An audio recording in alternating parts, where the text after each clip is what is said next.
We are proud to present our project under the UNAV ETSA initiative, an exploration of how virtual reality and artificial intelligence can shape the future of urban village development. I want to extend my sincere thanks to our faculty mentors and students for their valuable contribution.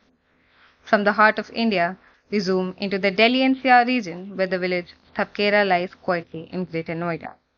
This video encapsulates the story of India's national capital and its rapid urbanization, highlighting how the growth of Delhi extends beyond its borders.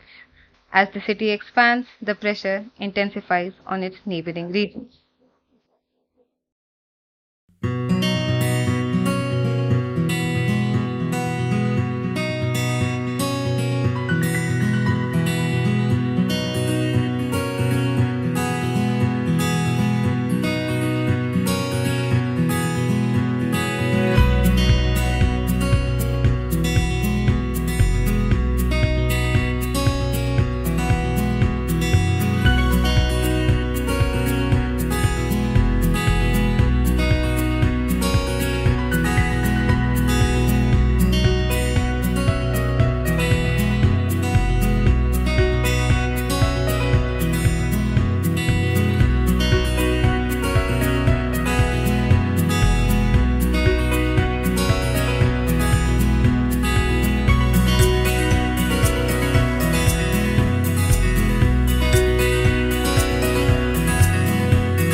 The project mandate demands the exploration of urban villages through the lenses of urbanization.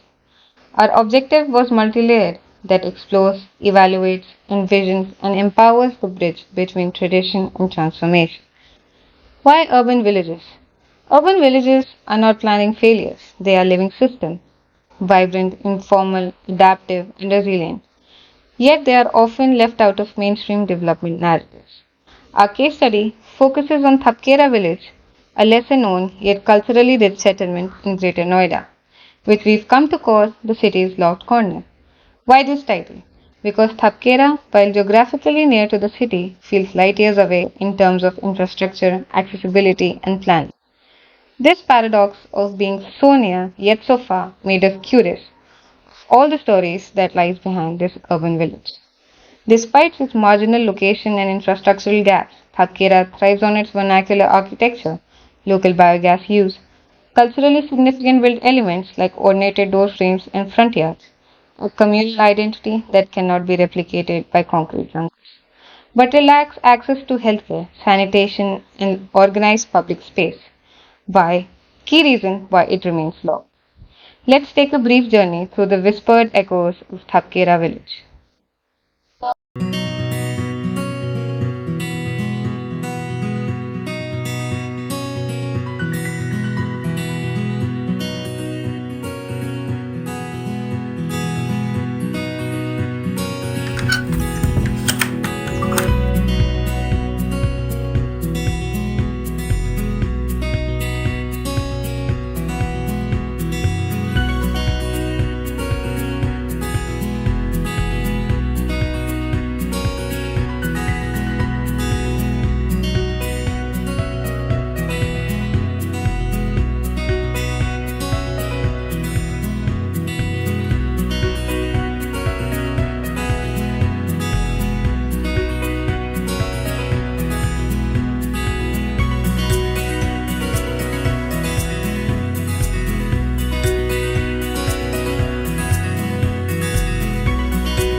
Today I'm going to take you on a journey to a place that may seem unfamiliar at first, but one that tells a very real and evolving story of modern India.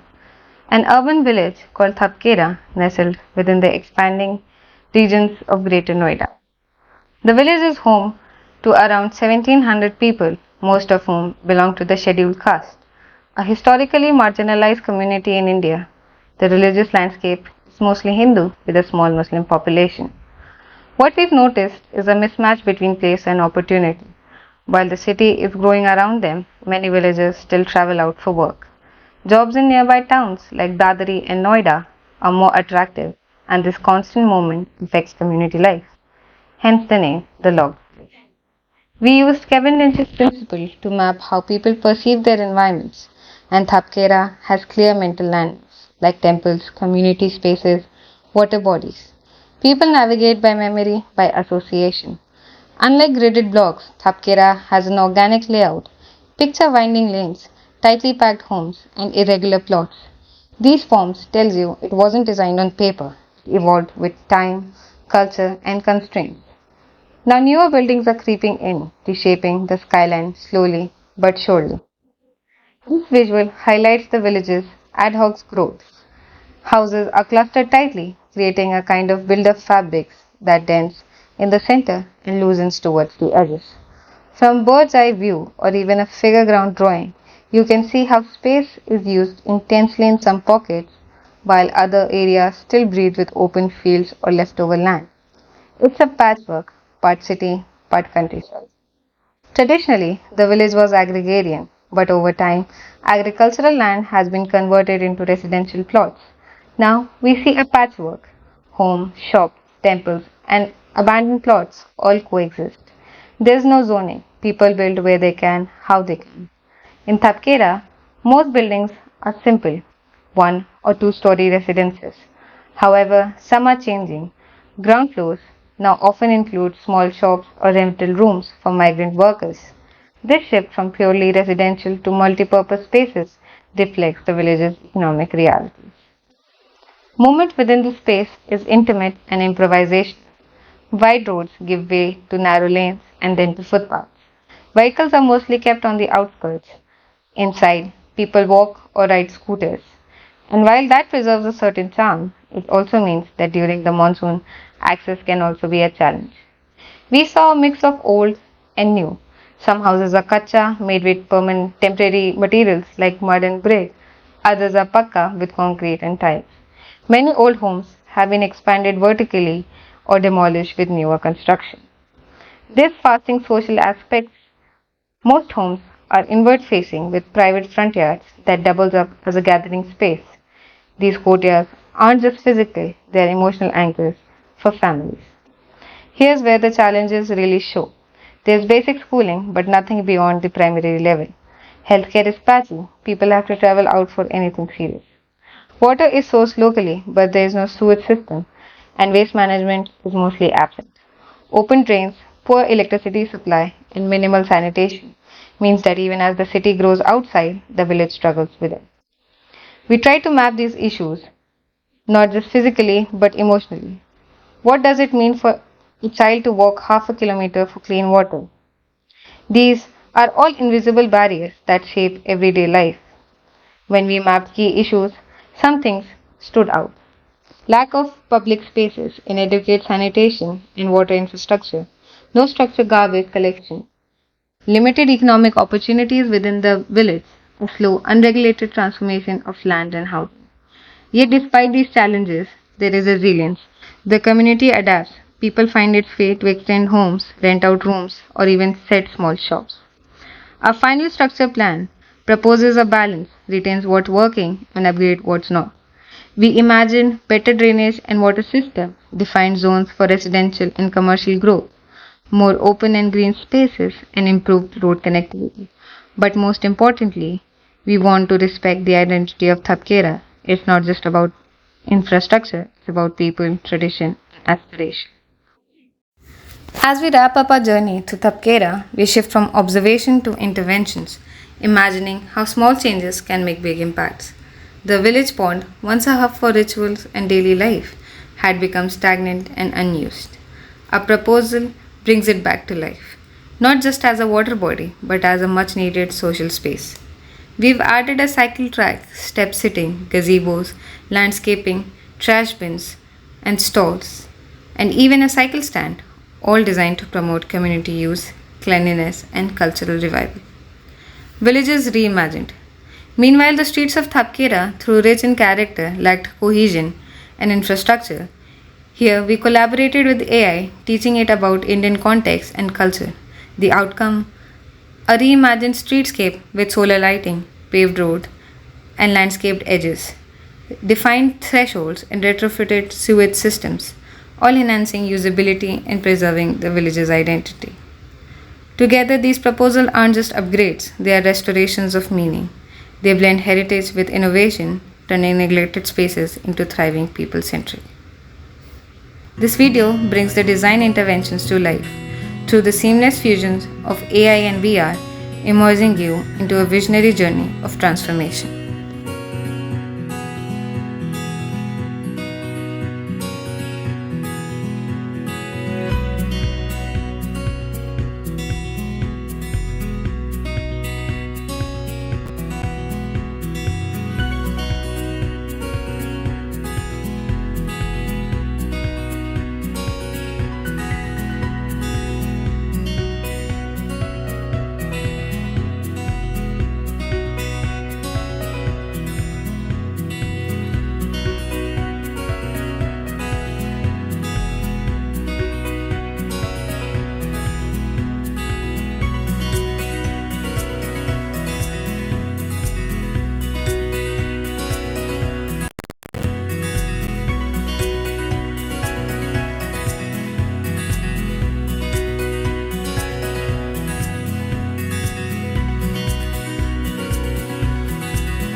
Here's where technology becomes transformative.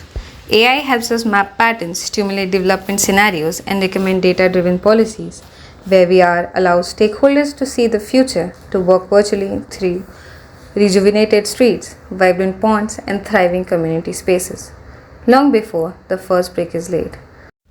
To sum up, Thapkhera is a village in transition. It holds on to its cultural fabric even as the thread of modernity pulls it in new directions.